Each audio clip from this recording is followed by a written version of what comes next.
I pozdrav svima, danas ću vam pokazati kako da instalirate teksturu, bilo koju, za Minecraft. Ja imam sada verziju 1.7.2 jer je najnovija, ali uglavnom radi za sve verzije. Samo me pratite moje korake i bit će sve ok. Prilično jednostavno. Prvo što treba da uradite je da nađete tu teksturu koju želite, tačnije da je preuzmete ili skinete. Ja, pošto nemam pojma koju ću, ja samo idem Minecraft.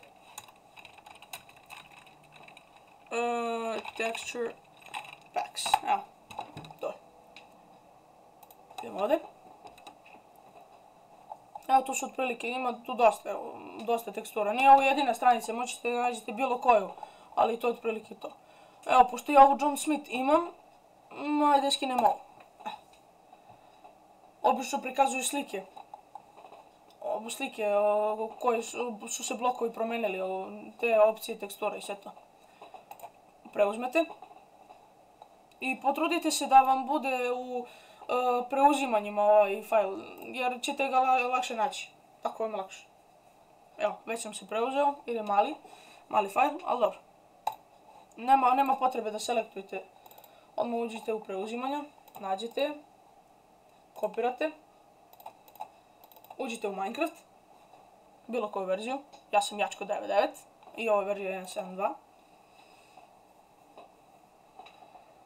Tako. Ovo je klasičan izgled Minecrafta. Uđite u opcije. Resource Packs. Evo, ja već imam 3. Ali ovo će biti 4. I odemo ovdje. I samo nalepimo ovdje. Evo. Izađemo. Pošto neće se odmah učitati, idemo samo završi. Opet uđemo. I evo. Samo je prebacite ovdje na vrh. Kliknite završi, kao dan, i eto ga. Meni se inače ova tekstura i ne sviđa nešto, evo odmah vidim da je nikako. I bio sam u pravu. Pa da vidimo zombije. Ovo je cool. Ali otprilike je to. A vidite kako redstone izgleda. Bio sam upravo, baš i sram. Mislim, nije ovo jedina tekstura, možete vi bilo koju da nađete, ali sad bar znate kako da se instalira. I to je otprilike to.